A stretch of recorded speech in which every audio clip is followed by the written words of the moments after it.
but it's a product creation philosophy. Like they develop tools, like the best mouse, the best gadget for the phone, the best keyboard, the best chairs, the best tables. Like they are product developers. But when I read the model, it just kept like a red flag in my brain. Like this is how I process information, which was insane.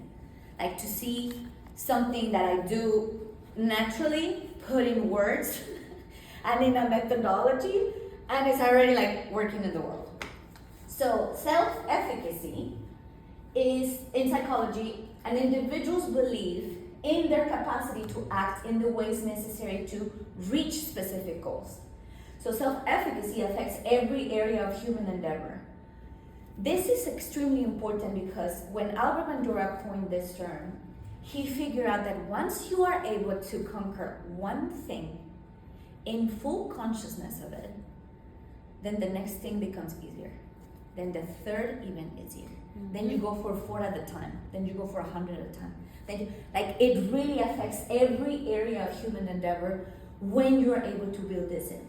And if you think about it, it's just the individuals believe in their capacity. It's not what people tell you. It's not what, like, if you believe what people tell you, then that's your belief of your capacity. But if you believe in your capacity, anything then becomes achievable. And so, how do we learn self-efficacy? The fact that this is the key, it just blows my mind. As an immigrant, I kept sharing with Lori, I believe, the first day we were talking. If somebody, when I moved to the US, would have held my hand for 1 year, only 365 days, and helped me think of, invest here, maybe don't invest here, maybe learn this, maybe do that, maybe this, maybe that, maybe, not even telling me what to do, but giving me and guiding me through options so that I could choose my mastery and I could ask for help with the mastery.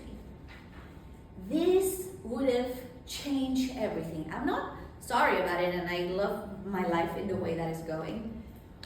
But when I think of how I want to embrace other women in leadership, this is key. Because if you get this and then you build this, then it becomes limitless, right? Anybody can have access to it. So the methodology of design thinking starts with empathizing. And that is nothing but becoming aware of the lived experience. What am I feeling? How am I feeling? Where am I? What do I think? How did I get here? Where do I? Being present of all of the emotions. And then for me, this is a Mayan saying from a Celtal community in Chiapas in the south of Mexico, that when I think about this model, not only for the philosophical thought process of I'm going to think about this in depth and I'm going to solve all the things, this to me summarizes anything and everything that we see in the world. In La Quecha, Alaquenes had people greet each other in the Celtal culture. So instead of saying like, hi, how are you doing? Oh, great, how are you doing? They say, in Lakesh, and the person responds, Alakin, and then they switch. And then the person says, in Lakesh, and then I say, Alakin. And what that is saying is, I am, and then the other person says, another you. And then the other person says, I am, and then you say, another you. When we do that, the depth of connection to any human that we see, if we see ourselves in them, and they are able to see themselves in us, it almost bridges so much. I think kind of maybe to what happened to you with the beautiful example that you shared, you know. Every single time I think of women in the street, I think of their periods because my periods are miserable. And I can't imagine not showering and washing and it's so hard. So to me, in some way, that's exactly what you did. Right? It's not I sat down and I had an empathy moment with this person. No, You saw yourself in this other person. And that other person welcoming your help saw herself in you to say yes. And that to me is the beauty of this process. You start there where your heart moves, where your heart vibrates, where your heart races, where you can't stop. That is where the empathy becomes part of your lived experience and the awareness that that gives you. Not everybody needs to fight all the causes. Like, love animals, do not believe very much in pets, specifically in the way that America cares a lot more about dogs than humans. It's extremely problematic to me. And that's okay. Because if you love dogs, if you love your pets, I'm gonna show up for the rallies with you to defend all the pets in the world. Not because it's my cause, but because you invited me. And it's important to you. But if I ask you to come to a protest for abortion, and when you tell me, I really don't believe in that because that's political. And also dogs are not political, but abortion is, but because why? Because, and that is becoming aware of different lived experiences, but why do those things matter? If everybody was fighting one thing, maybe we will have one thing figured out and everything else was going to shit. We need a lot of people thinking about a lot of things and supporting each other in the depth of where are they empathizing. The next step is to define, which is specifying the intent and impact of my actions and behaviors. This is so important. Intent and impact is very complex and it gets thrown all the time, right? Like when my mom says, well, maybe if you wouldn't have gained so much weight, Skylar would have stayed with you. I know she is worried that I had a bad breakup and that I get lonely and that I'm sad. But you telling me that because I got fat, he left, it is not what I want to hear. So the intent and impact of my actions and behaviors includes words and includes thought processes, right? So if I am empathizing, how am I delivering what I'm going to do and what are going to be my actions and my words? This is, again, thinking on the flow, right? I find something, so I empathize with it. Then I define how my intent and impact will be reflected in my actions and words and my behaviors. So that then you can ideate. For this, I got a little poetic. In the quiet chambers of God, where dreams and possibilities intertwine, we ideate. Sculpting visions with the tender clay of imagination, dream a little before you think.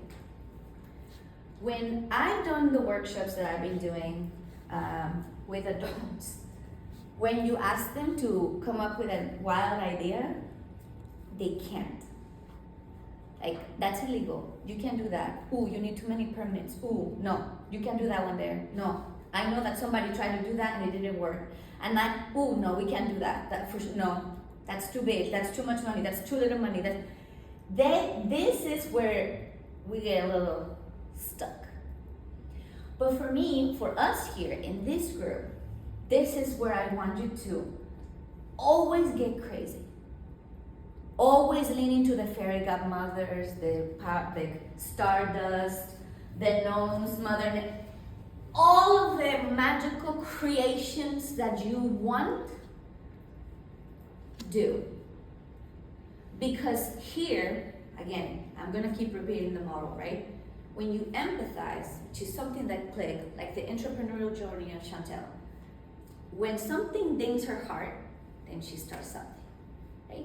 She defines, and then she ideates, and then she's also automatically been doing it. And it's having the language for it, but in this phase, it needs to be limitless. So that then you get to, okay, my brain has the dreaming area and the mathematical area. But really now we know that the brain has absolute one side and one side.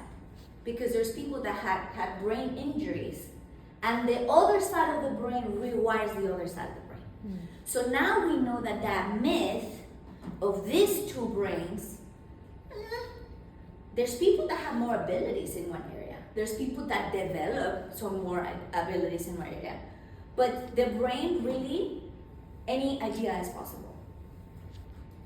In different formats, in different ways, in different books, in different dimensions. But any idea is possible. And in this one, I like when people start arguing with it, I remember the first time I heard the story about the gentlemen that built the first airplane, right? And when they would go pitch it to their investors, they're like, yeah, we're gonna do this, and we're gonna put together, and it's gonna be that. And they're like, you're gonna do a metal bird that's gonna go from one town to another town? That's the stupidest thing ever. That's not gonna happen. Metal doesn't fly. Metal is heavy. Like, this is too, like, no. So they got no. Several no's. Because a metal bird that was gonna go from one town to another town was insane. And now, how do we all, the vast majority of us got here? On an airplane. So that is how something starts, right? And how it sounds crazy for people that can't see it. But it doesn't mean that it can't exist. It just means that some people can't see it. So the prototype is what comes after that. So it's empathy, defining, ideating, and then prototyping. Prototype is the whispered promise of innovation, a tangible poem where raw ideas transform into the sculpted beauty of potential, awaiting the symphony of refinement to unleash its full brilliance.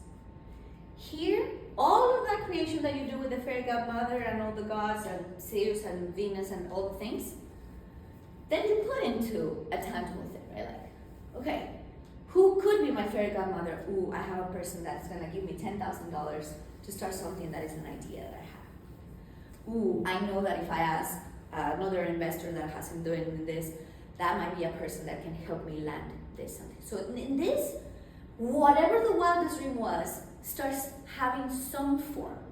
And again, innovation and then the refinement, right? It may not be perfect the first time you throw it up. And you might need to mess up a couple of times to really see if it's exactly as effective as you thought it would be.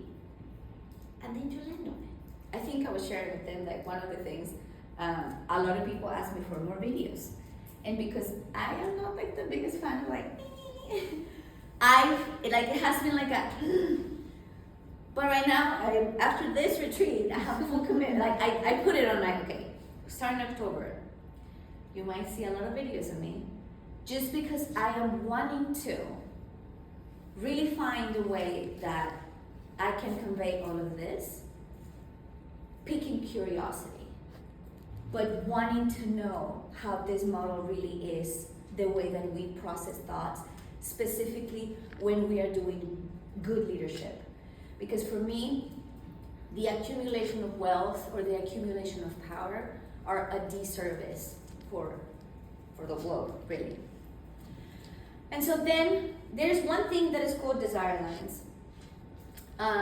This is the design that a very nice architect put together, or gardener, for the pathway. And this is what's happening, right? And this, guys, is really almost going back to the defining, the intent and impact. His intent was amazing, right? His impact failed royally. Royally. But the importance of this is because observation is also important. Like for us to take a pause and observe. Like, what is it really needed right now, right? We have a few coaches here. We have different specialties here. Can I talk about food? Great. But can I talk about food in the way that Lori does? No. Why? Because I'm not Lori. And what Lori is trying to build comes from her passion and comes from her knowledge and from the way in which she wants to provide leadership in that realm for people. Am I good with finances? Sure, I've been doing okay. Do I know what Chantel knows? No. Can I give some advice to some high school schoolers? Of course, great. But it's not at that level. So observing where the functionalities makes you become more clear on this is somewhere where I can jump in and I can contribute, I can do something, or this is something that maybe I'm gonna reach out to somebody that's gonna do a better job. And then we become connectors, right? Because the beauty also of creating a network of people that you know is that you can refer them to things, they can refer you to things, and everybody is winning, because the net just keeps expanding. So the last one, before that, the turning fear into familiarity. Change is very uncomfortable for everyone, right? I became an EMDR therapist so I started my training in 2020, and I've been doing it for 4 years. Because during the pandemic, I had 2 of my professors from college that reached out, and they were like, you were the only crazy student that wanted to do specialty on change. Because everybody wanted to be like, I want to work in geriatrics, I want to work with kids, I'm a family counselor, like, all great. And I was like, no, I want to specialize in change. And then they would be like, that's stupid, doesn't exist, like, nobody cares about that. But then when that happened, they reach out, they literally said, which is a huge honor that I'm sharing with you, we want to give you some of our clients because we can. And so this quote became something that I started almost every session with, right? Like turning fear into familiarity. How do I do that? And how long does it take? And who and what are my resources? And you literally just have to guided mastery, a person to look into within themselves and what do they already have? Because the world was going to shit. Like, so we were not going to be able to, you should go for a nice opera night at a restaurant. You can't because it's a pandemic and you're with yourself. So this was like such a beautiful bridging of the mental health aspect of something to really being able to guide it as an inner method of resiliency almost and self-healing. And so how do we do that? I will talk about the flow of the design thinking model, and then we will get into the traumas that were the things that were bubbling up into people's minds, right? And so many people, when they really lean into the beauty of the change, ended up leveraging the pandemic as something beautiful that allowed them to cocoon a lot of the things that they've never prioritized before. And then even when George Floyd happened, a lot of people think that civic engagement is not a thing. And to me, civic engagement, in my personal belief and philosophy, is something that also heals you. Selflessly going to defend a cause that is bigger than you heals you. It's part of who we are as humans in community, and I really believe that as women, it's almost heightened because you guys we are creators of life, right? So then you test it. In the alchemy of creation and self-discovery, a test is but a gentle breeze that whispers the seeds of understanding, inviting the blossoming of wisdom, and revealing the vibrant tapestry within. This is just to give you a chance to run with it. There's a framework specifically for the workshops when it's community problem solving. Having a tangible timeline of giving yourself to test something no longer than a year, but no less than 6 months. Because that is when you truly get into the depths of, is it working, is it not working? If you're like, I'm gonna give this a try for a week, that's not gonna work. And it has to do with the brain, and it has to do with that sense of self-efficacy. Doing something consistently, even if it's little, for 6 to 12 months, really is testing something out. I really hate my boss, and he is a horrible person, but I'm gonna try giving him a smile for one daily for 6 months. And you will see a change. I don't know if for good or for bad, but you will see a change. And once you test that out, and then you have a result, then you can make an informed decision of something different. That's how the implementation of testing something works, specifically in our individual capacity. And so defining the timeline discerning and iteration and refinement. If you are in this 6-month trial period of something that you're wanting to do, discerning is just taking the pause of, is it working or is it not working? Is it still making me feel alive, or is it now just getting boring and like I just have to do this? So then once you discern, you can make a small iteration or a small modification or a full different way, and then refine it. These are I guess the key words to me that I want to leave you with before. I just want to show you some. I don't know how I'm doing in time, but I want to walk you through the sheets that I printed. Like, this to me are the things that are embedded in the design thinking model that can be used for product development, that can be used for human-centered solutions and project development, and that can be used for individual healing and thought processes on how to face things in your life. Is curiosity, creativity, humanness, innovation, imagination, and language. Having that for your lived experience, language to express how it's going, imagination to reimagine it, innovation to find the new ways that you're gonna break generational trauma or generational patterns, or all the things that you wanna innovate. Humanness, because again, this is from a personal belief, the more we do the empathy aspect and seeing ourselves in others and seeing others as ourselves, creativity and curiosity kind of explode. And so this is that's really it for me. Thank you. But I put in your tables, and I want to how am I doing in time? Good. Okay. If you guys want me to kind of help walk through the process, so this is a flow, right?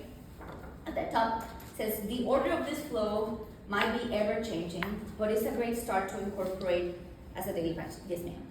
Is there any way you could send this template to us so that we can have it? Because this is a really awesome template to. Yes. And so then here I also use different is immerse or empathize, because I wanted to also do it again. This is something that you can use in a group or you can use it individually.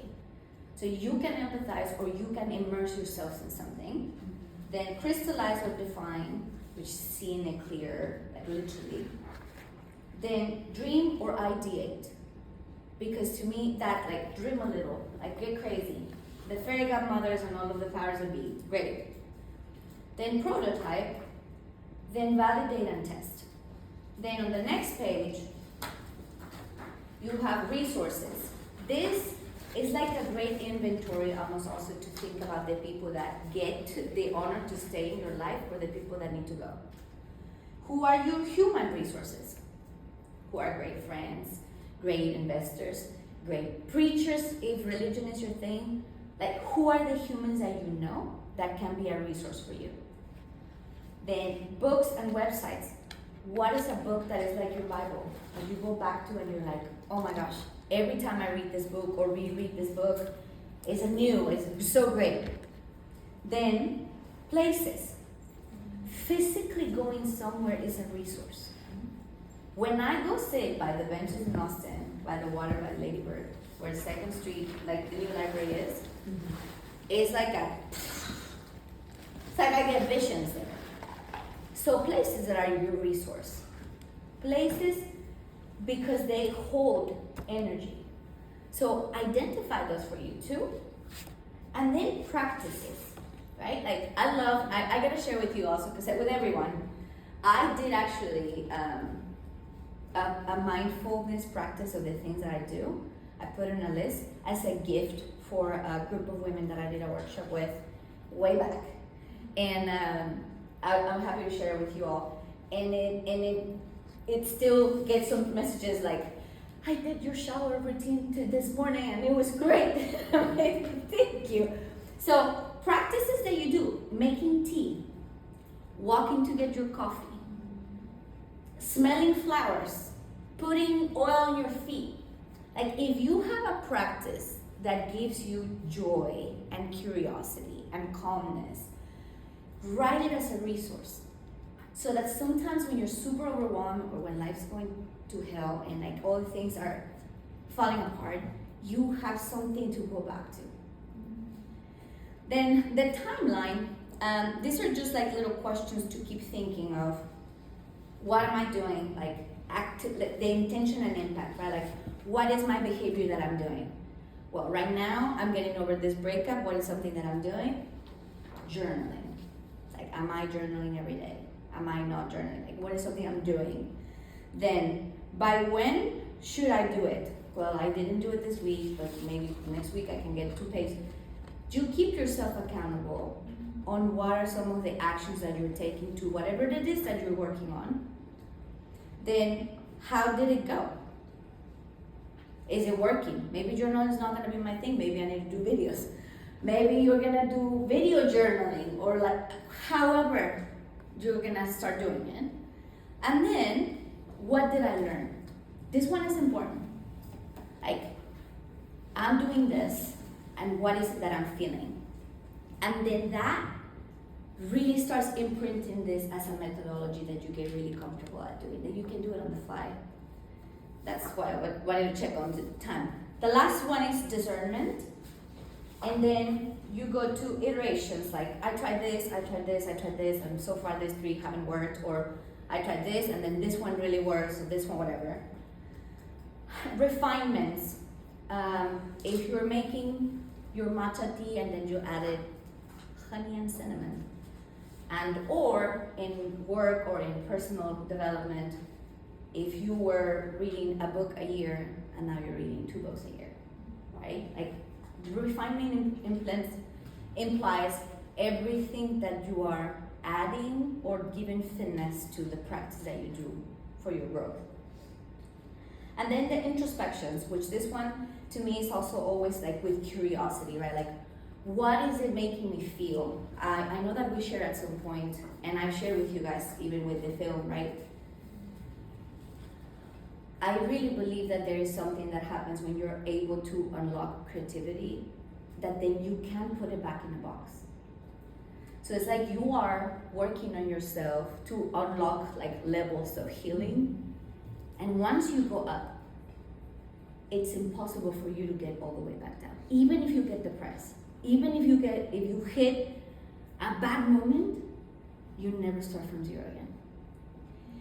So this is all that I had to get.